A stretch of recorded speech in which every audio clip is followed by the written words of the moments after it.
Did you just pick a cat hair off your mic? Yeah, I did.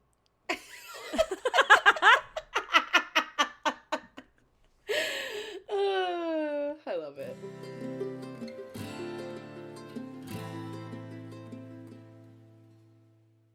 Hey everyone, my name is Ellen. And my name's Alyssa, and welcome to the Modern Singer Podcast. My voice is back! Mostly, kind of. Woo! I have to go to the ENT because I still can't sing all my rep, and that's not normal. So this is your yearly reminder. If you don't feel right vocally, go get checked out. Go to the ENT. To scope or not to scope? That is the question. And unfortunately, my answer is to scope. To scope. Which hurts. Having a great time. How are you? I'm the one with the froggy in my voice today. I'm okay. Oh, don't worry. So do I.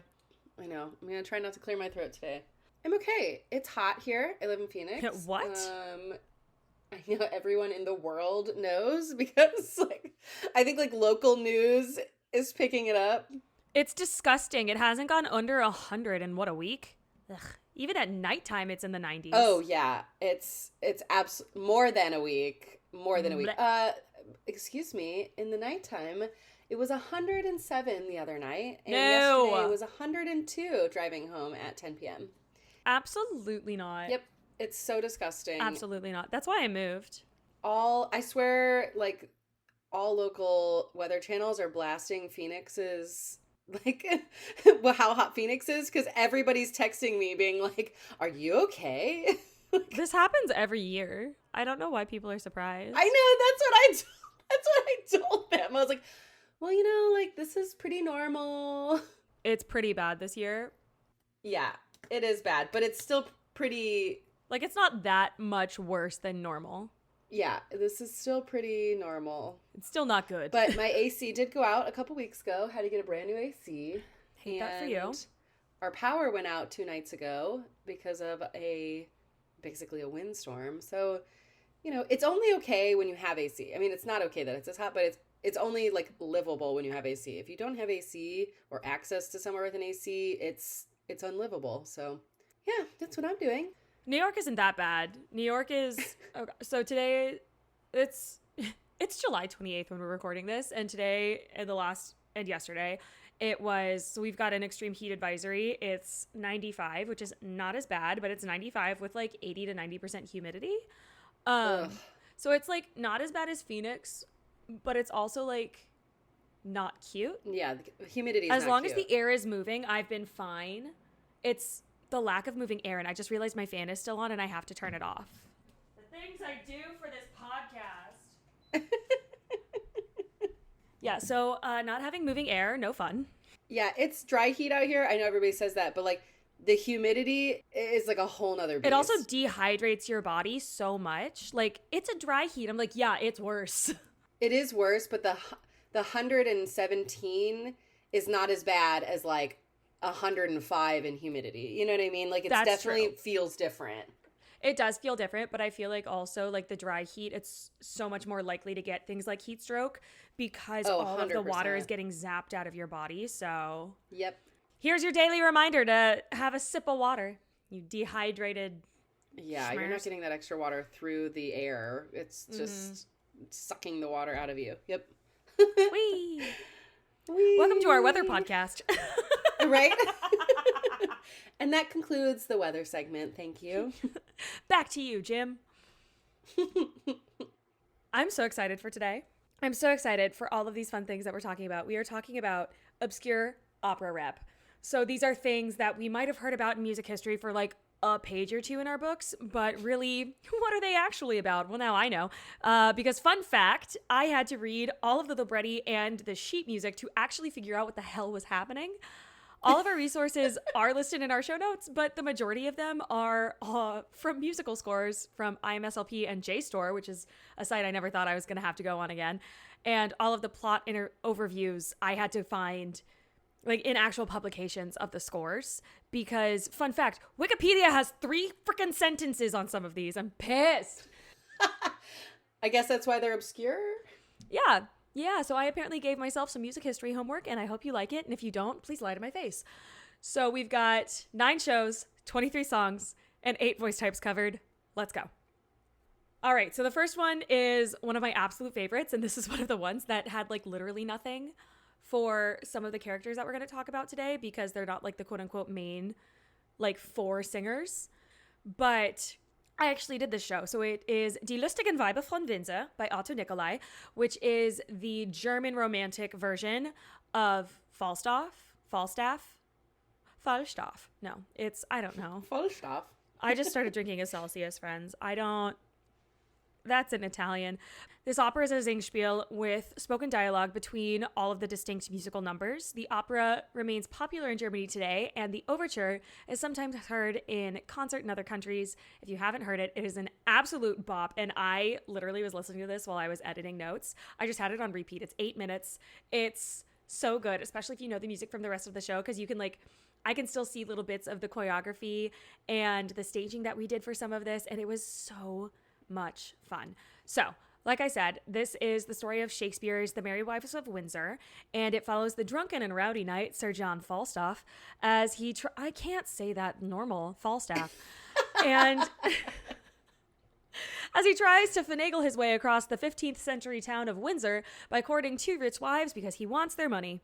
Hilarity ensues when his very obvious and identical notes to each of these 2 best friends that open the show with their laughing at his pure audacity. So throughout the show, the wives Frau Flute, which is Ford in the original show, and Frau Reich, which is Page in the Shakespearean setting, and their husbands decide to make fun of Falstaff for trying to deceive them through masquerades and false rendezvous. Amazing. So, first up, we've got our soprano aria, but it's not Frau Flute's aria. A lot of people do that. It's 12 minutes long. No, thank you. This is for my lighter sopranos, my coloratura girlies. Welcome to Wohl, denn, Gefaßt ist der Entschlüss. So this is, I love this song. I wish more people did it. I need to bring it back personally. So literally nowhere in the synopses of this show, anywhere, does anyone write about this. And since this is the role that I actually did in grad school, it holds a really special place in my heart. Anna Reich, who is Anne Page in the original play, has just been told by her mother and father that they're planning to marry her off to Caius and Sperlich, respectively.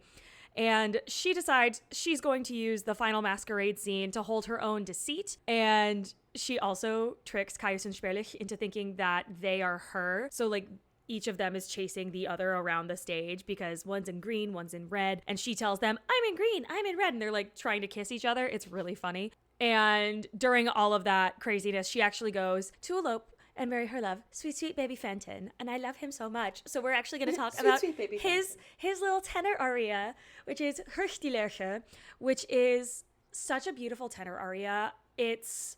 I've heard a lot of different kinds of tenors sing this too. It's such just an overarch. It's kind of, See, I just love this show so much. Go listen to it. Check our playlist. It's so pretty. Like I've heard big voices sing it. I've heard like smaller voices sing it. I've heard dark colors, light colors, all of the things. But so Höchstdilerche.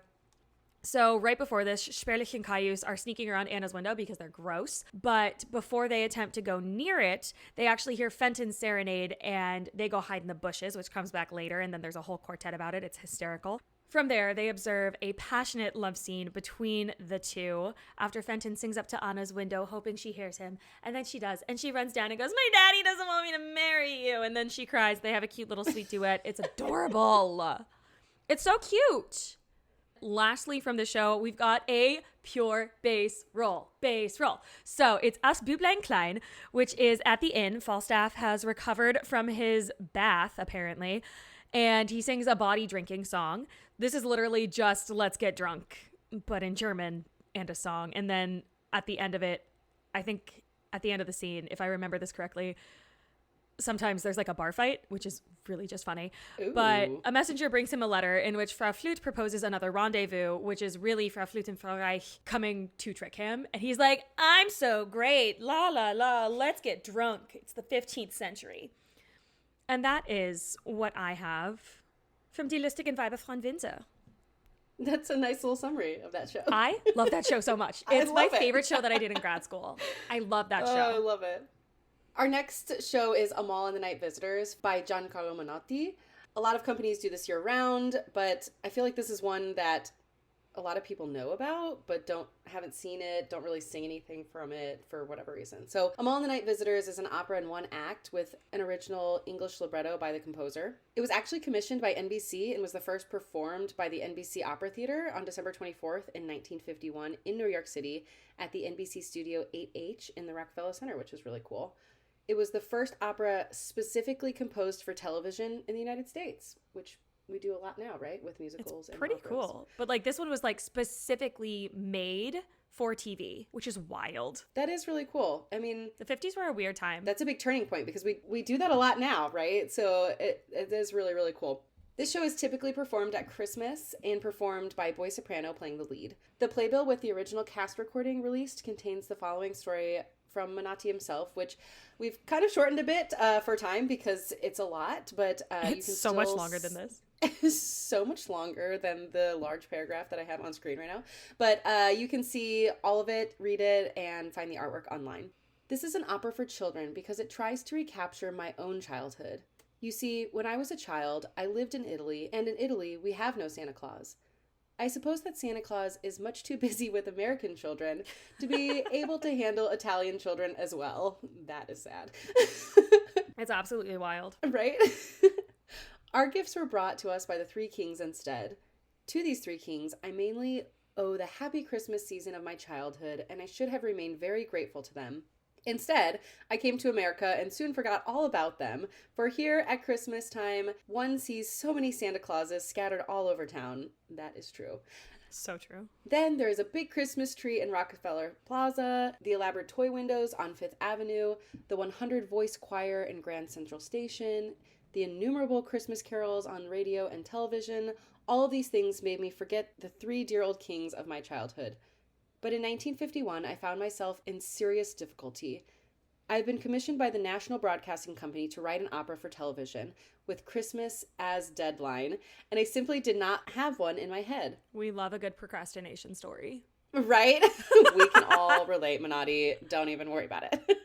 One November afternoon, as I was walking rather gloomy through the rooms of the Metropolitan Museum, I chanced to stop in front of The Adoration of the Kings by Hieronymus Bosch.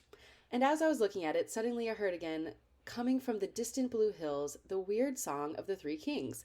Then I realized they had to come back to me and had brought me a gift. That's really sweet.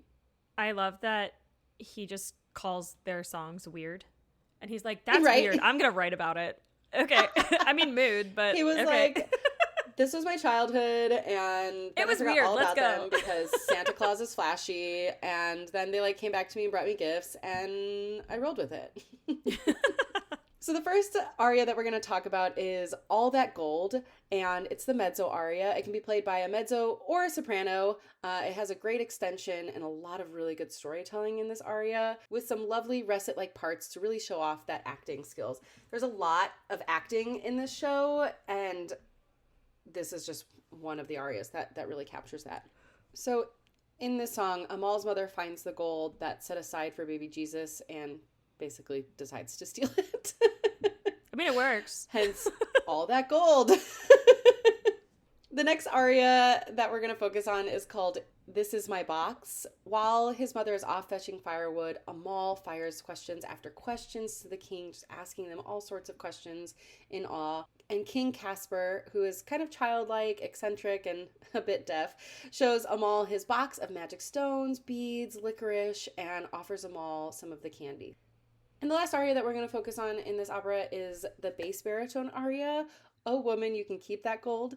So after Amahl's mom is trying to steal the gold and gets caught, seeing Amahl's defense of his mother, and after her attempt to stealing the gold and understanding the motives of why she attempted to steal the gold, kind of like what's going on, King Melchior says that she may keep the gold as the holy child would not need earthly power or wealth to build his kingdom.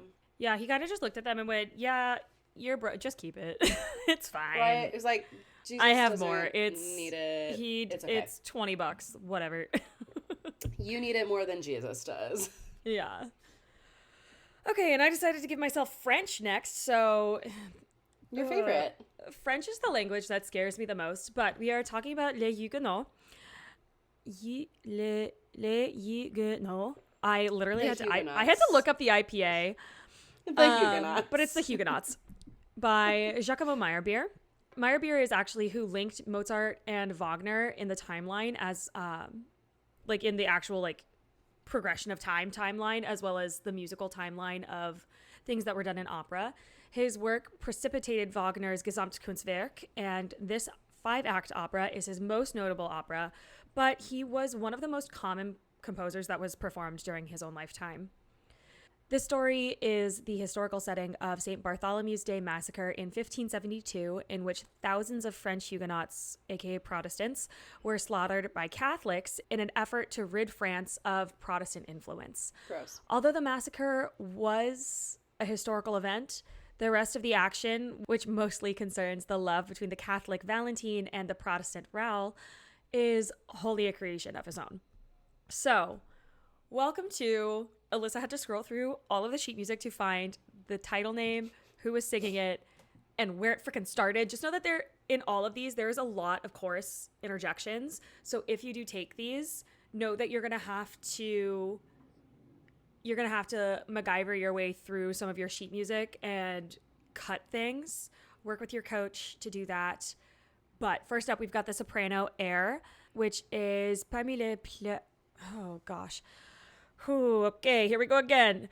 Parmi les pleurs, mon rêve se ranime. Ranime? Oh my god. French scares me. It deserved a clap. I'm trying the hardest.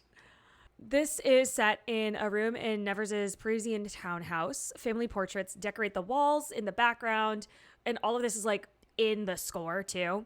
There's a large door and a large Gothic cross, because Catholics. On the left, a door that leads to Valentine's room. And on the right, there's a big chimney. And near the chimney is the entrance to a room closed by a tapestry. On the right and in the foreground, there's a window overlooking the street. Apparently, it's really important for the setting. And it's like written into the sheet music that I saw. Was like, cool, this is the setting. Like in a little paragraph at the top, and then I had to translate it because it's in French. So who knows? Valentine alone expresses her sorrow at being married to Nevers when she is really in love with Raoul, and that is when the air starts. She is surprised by Raoul at the end, who wishes to have one last meeting with her. It's super cute. It's absolutely stunning. So romantic. There's a really big orchestral part at the beginning of this that you'll hear in the playlist. There's some French-style recit in here as well. Absolutely stunning. Next up, we've got the tenor romance, which is, here goes the French again, plus blanche que la blanche hermine. Hermine. Oh, boy. You're asking the wrong person. I don't know. I don't know either. I took German. And I took Italian, so here we are. We're doing great. So the Count of Nevers announces that he has just become engaged and that he must now give up his mistresses. Gross. However, he invites his guests to describe the ones they are in love with and asks his latest arrival, Raoul de Nangy. Raoul then tells how he rescued a girl from an attack on her in the street. Although he doesn't know her name or her origins, he immediately fell in love. And then, historically, with a daring and unusual stroke of orchestration, Meyerbeer actually accompanies this aria with a solo viola d'amore, which is just super interesting because no one else had done that before. I don't know why I put that aside in there, but here we are. This is what happens when Alyssa wrote her notes 2 days ago and doesn't remember anything. It was important. Lastly, from the show, we've got the baritone aria, The Conjuration, des troubles renaissants, I think. Anyways. Sounds right. Sounds about right, yeah. I mean, it sounds French. I just don't know if it's right. If you can't understand what we're saying, just scroll through the Spotify playlist. It's in the playlist. I'm also going to put the entire rep list at the bottom of our show notes as well so that you can actually see the correct spelling if you're looking for your own recordings. Here, the sound of approaching people leads Raoul to hide behind a curtain where he hears the Catholic nobles pledge to murder the Huguenots. They are accompanied by 3 monks who bless the swords and daggers to be used in the massacre, declaring it to be God's will that the heretics be killed. Only Nevers does not join the oath, which is the conjuration. And this scene is generally judged the most gripping in the entire opera and is accompanied by some of its most dramatic music. I don't know that show very well. I'll have to listen to our playlist and Neither do I, because it's French and French scares me. I need to listen to it. It's really pretty. There's one part, I think this is the show that I was listening, but there's one part where there's 9 harps playing. Like, fully, like, leading into Wagner. It's stunning. Yeah, I remember the music being beautiful. I remember studying it in school, but never... That was the extent for me. It's like, cool, here's about it in a book. Good luck. Yeah, here's an excerpt, like, memorize it when I play the that's like literally and... all of these. It's all of these. Yeah. It's wild. Yeah. Well, the next one, I definitely did not study in school. This is new. Arizona Opera did it, so I do know some about it. I know, it's really cool. So the show is María de Buenos Aires by Piazzolla. This is actually a Spanish language tango opera, which is so, so fun. It's the first of its kind, I think. It is. There are some more popping up here and there, but I'm not sure which came first. I think this was like near the front of like tango as an opera, at least. Because there's specified dancers in the show too, which is cool. Yeah, definitely. It's very visually stunning. The first part of the surreal plot centers on the experiences of a sex worker in Buenos Aires, Argentina, and the second part takes place after her death. The characters include María, and after her death, the shadow of María, a singer of payadas. So payadas actually means antics. A singer of antics. Oh, interesting. Okay. This is what happens when Alyssa had to go translate everything through Google Translate because she doesn't speak Spanish. Various members of the Buenos Aires underworld, a payador who functions as a poet and a narrator, a goblin-like duende, several marionettes under the control of the duende, a circus of psychoanalysts, pasta makers, and a construction worker. So, just a wide variety. It's so many. In this show. Many elements of the libretto suggest parallels between María and Mary, the mother of Jesus, or Jesus himself. So, the ill-omened María, born, quote, one day when God was drunk, in a poor suburb of Buenos Aires, thank you, God, María heads to the center of the city where she is seduced by the music of the tango and becomes a sex worker. Thieves and brothel keepers gather at a black mass. After her death, she is condemned to a hell, which is the city herself, and her shadow now walks the city. It's kind of like being killed and then like your hell is literally the world that you were in, but you can't do anything about it, which is exactly. Hell isn't what you think, the textbook hell. Your hell is your hell, which is the city. Yes. Welcome to your own paradox where you can't do anything. Good luck. Yep. So she dies. She's condemned to hell, which is her hell, which is the shadow, which is her city. She's walking around the city. She has returned to virginity, and it is pregnated by the word of the goblin poet and witnessed by 3 construction workers and the women who need pasta. That's literally what their roles translated into. Like, I don't know. The women who need pasta. She basically is meeting people in this city. She then gives birth to a child, María, who may actually be herself. So it's very... It's a weird cyclical story. Ethereal. Yeah. It's definitely one of those thinker operas. Yeah. So the first aria that we're going to talk about is the mezzo-soprano aria, and I apologize to everyone in advance. My Spanish is not good, so I'm going to butcher this, and your Spanish, my French. Let's go. Exactly. Please look down in the Spotify playlist for the actual titles. But Milonga de la Anunciación. It sounds right. Thank you. That's what my brain said. That's a mezzo-soprano aria. In this aria, María is reached by the call of the duende, which is a Spanish term for a heightened state of emotion, expression, and authenticity, often connected with flamenco dance. And she also embraces this revelation of fertility in this aria. The second aria that we're going to talk about, which I am also going to butcher, is the baritone aria. Are we ready? Miserere Canyengue de los ladrones antiguos en las alcantarillas. Sure. Please look down in Sure. the notes below. In this aria, Maria descends into the sewers. There, the great ancient thief condemns her shadow to return to the other hell, that of the city and of life, and to wander eternally, pursued by the light of the sun. Then, before the body of Maria, the thieves and the madams inform the great thief that her heart has died. This heart-wrenching number is the one that ends the first half of the opera. I worked so hard to try to find translations. So I had to translate the text and then kind of sum it up. And I am also confused. Yeah.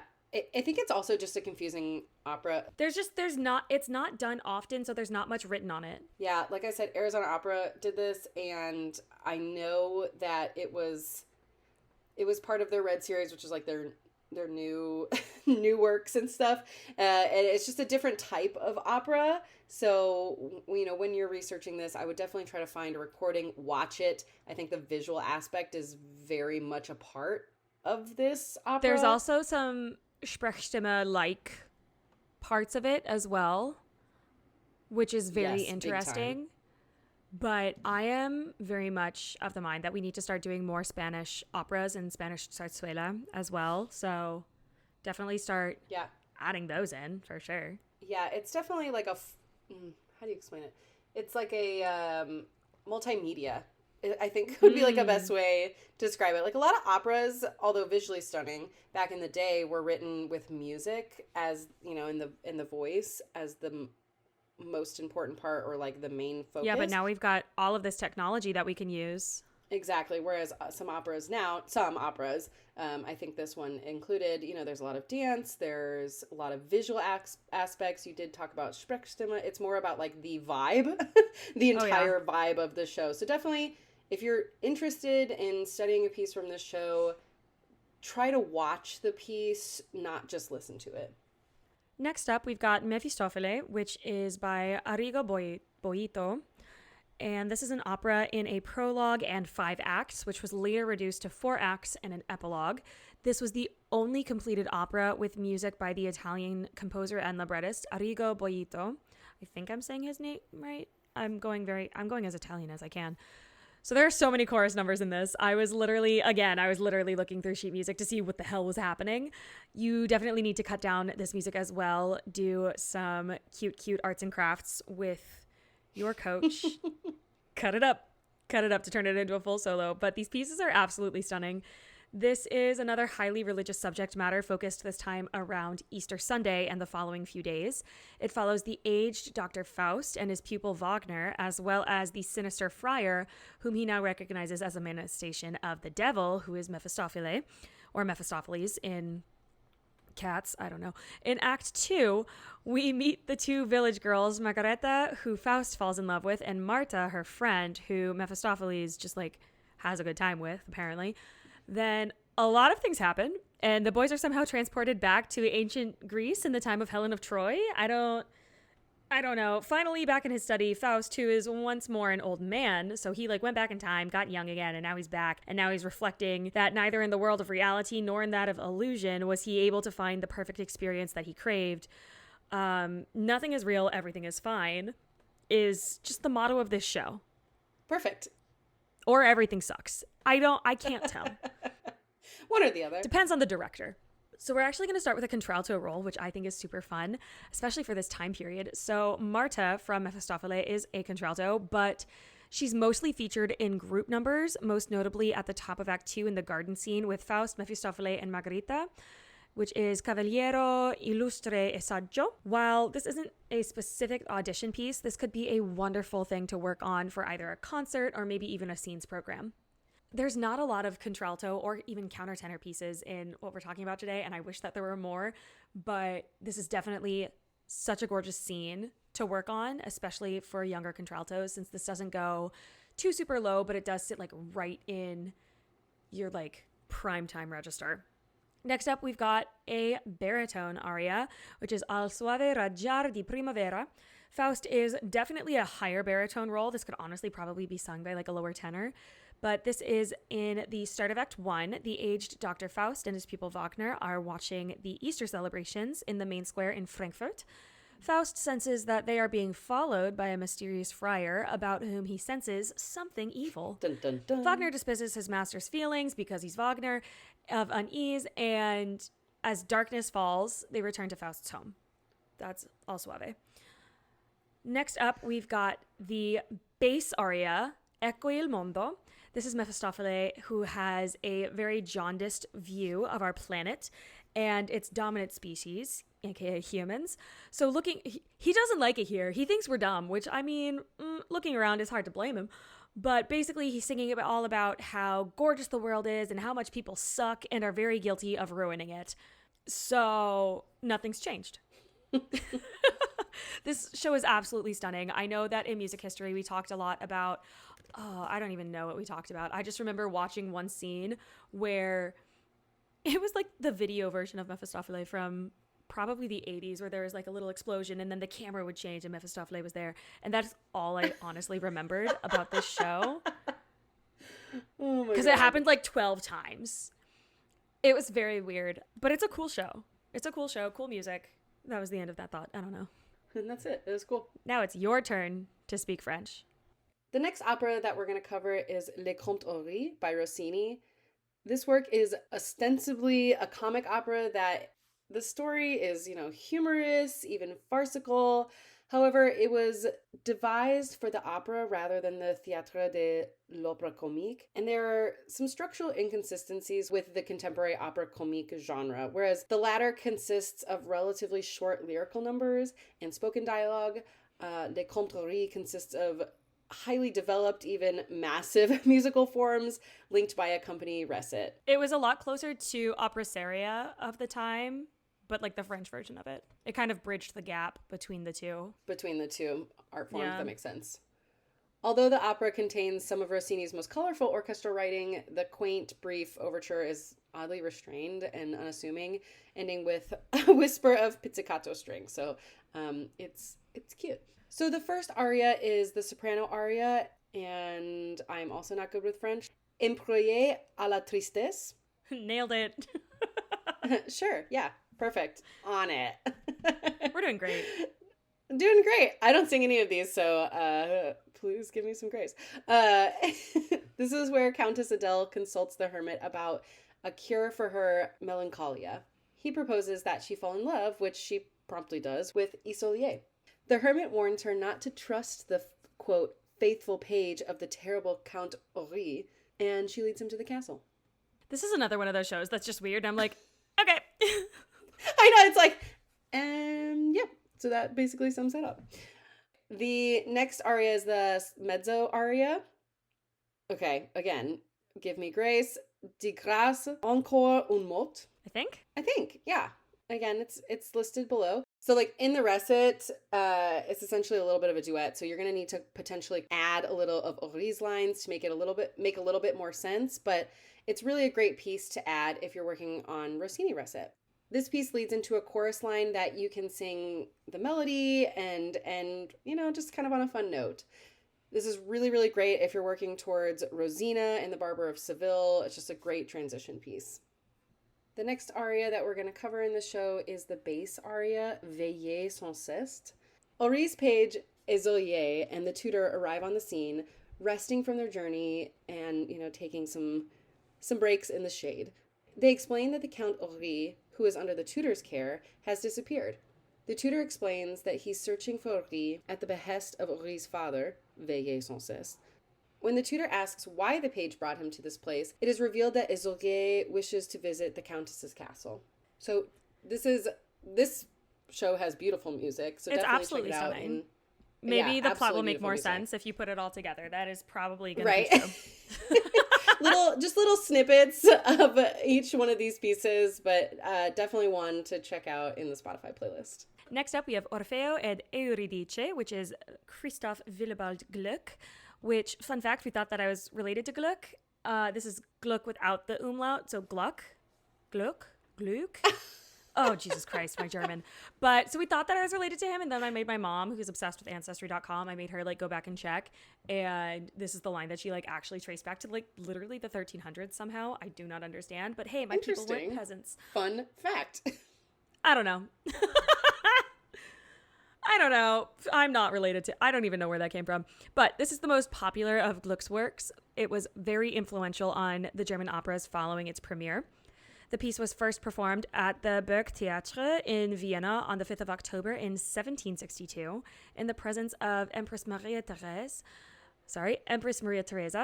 Orfeo ed Euridice is the first of Gluck's, quote, reform operas in which he attempted to replace the abstruse plots and overly complex music of opera seria with a, quote, noble simplicity in both the music and in the drama. So for this one, we are actually only going to talk about one aria. It is a countertenor aria, which is Chiamo il mio ben. Sometimes this is performed by a mezzo, but it can go either way. A chorus of nymphs and shepherds join Orfeo around the tomb of his wife Euridice in a solemn chorus of mourning. Orfeo is only able to utter Euridice's name because he's big sad. He's big sad. This is the opening of the show. Orfeo sends the others away. He's big sad. Orfeo sends the others away and sings of his grief in the aria, the three verses of which are preceded by expressive recitativo.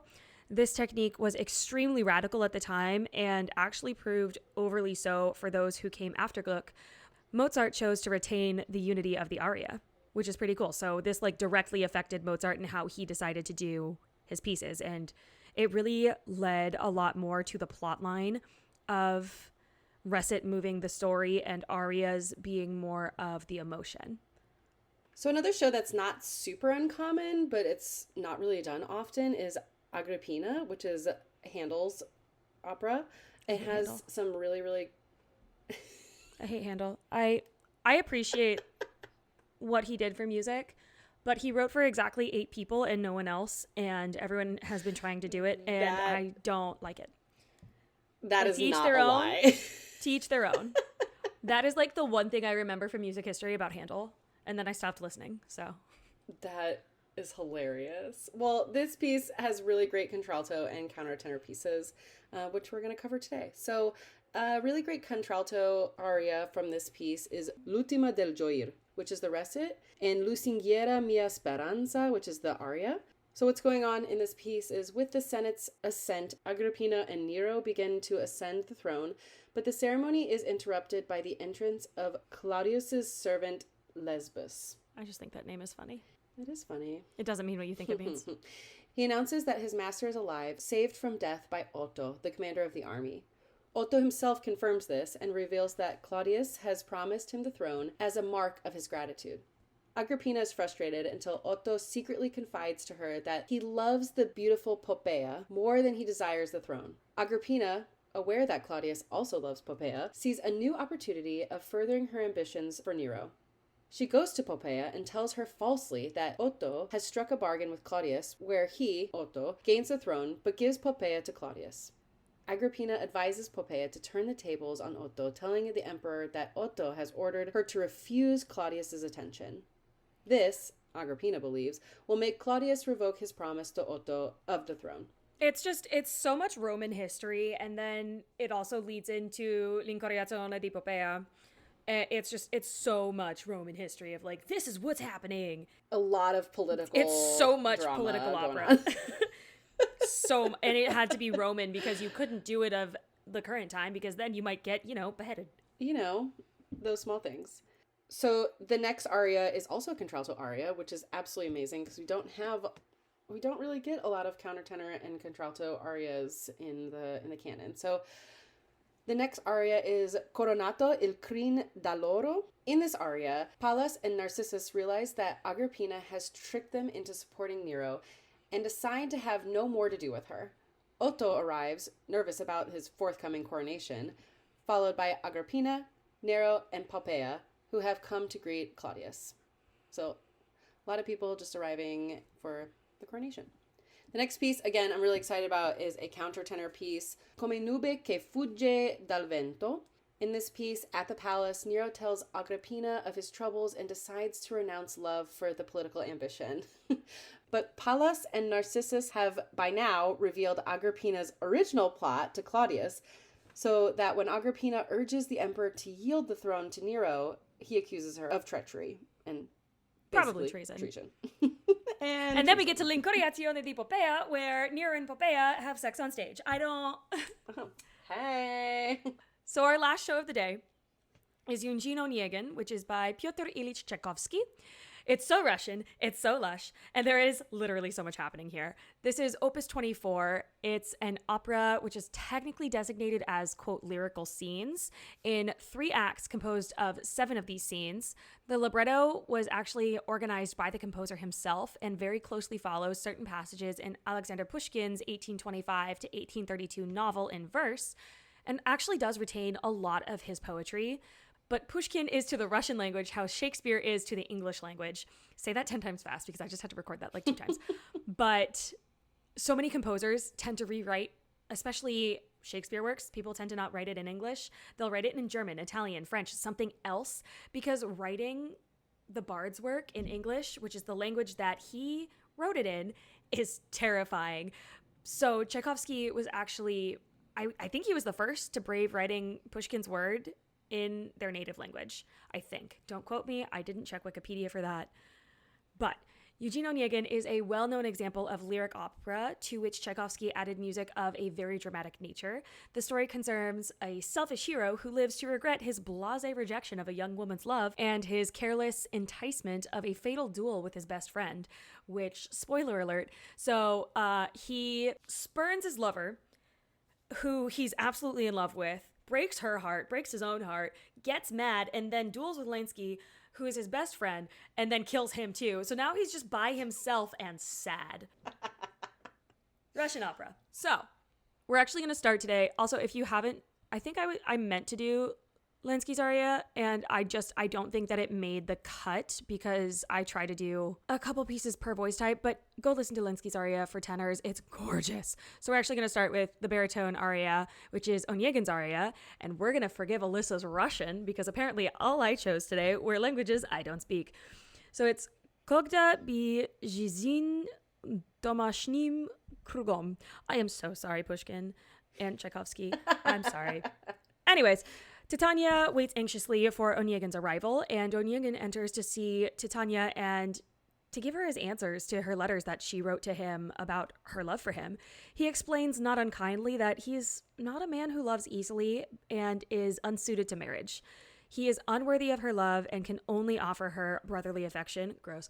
He warns Titania to be less emotionally open in the future. So basically he's like, you should have less feelings because they make me uncomfortable, but in like a caring way and like a cute baritone way.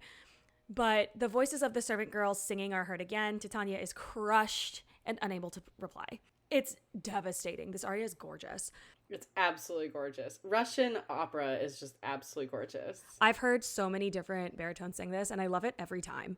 Mm-hmm. I still can't speak Russian, though. So lastly, we've got Prince Gremin's aria, and I didn't even attempt to write the Russian. I didn't even try. I could only find it in Cyrillic, and I can't read that. So this is Prince Gremin's aria. 5 years have now passed since Onegin spurned Titania, and during which Onegin has now traveled extensively around Europe. Standing alone at a ball, he reflects on the emptiness of his life, so sad, and his remorse over the death of Lansky that he caused. But Prince Gremin enters with Titania, who is now his wife, and is now a grand aristocratic beauty. She is greeted by many of the guests with great deference. Onegin is actually taken aback when he sees Titania and deeply impressed by her beauty and noble bearing. So when she's cute, you can deal with emotions. Sorry. But Titania, in turn, is overwhelmed with emotion when she recognizes him, but she tries to suppress it. She's married to a prince. Mm-hmm. Gremin tells Onegin about his great happiness and his love for Titania and reintroduces Onegin to his wife. Onegin, suddenly injected with new life, realizes that he is still in love with Titania, which, like, too late, bro. Too late. Right? It's devastating. Like, big sad. This opera, big sad. So gorgeous. The first act, less big Absolutely sad. Gorgeous. Last act, big sad. So much beautiful music in this opera, though. If you just, even if you're not interested in studying it or there are no roles for you, please go watch it, listen to it. It's just absolutely. I mean, the only stunning. thing I can do in that opera is the chorus, and I was actually supposed to be in the chorus of this in grad school, but I got pre-vocal nodes in grad school and got to say, hey, I can't sing Russian right now because big ow. So Also big sad. big sad for different reasons. Lots of big sad. Yeah. Don't forget that we put all of this music up in our Spotify playlist. It's going to have all 5 of our rep series in it, and we're adding to it. I add to it probably like a couple days before the episode goes live, if I remember, and if not, it'll be a couple days after the episode live. But we also have the entire rep list for today listed below in our show notes for you. Thank you so much for listening. If you want to hear more from us, please sign up for our monthly newsletter to gain access to our monthly freebies and other updates. Ellen and I want to make sure that we can keep getting new information out to our singing community, but to do that, we need your help. If you like what you're hearing, make sure to subscribe wherever you listen. Not only that, if you really liked this episode, share it with a friend and help us reach more of the singing community. Looking for the resources we mentioned today? Check out our show notes to see everything we mentioned in this episode. And if you want to buy us a coffee to enjoy while we're creating these episodes, you could drop us a tip wherever you follow us. We'll see you next time. Bye. Bye! I kind of have my soprano back. Like a little bit. There you go. Holy Jesus, this is so long.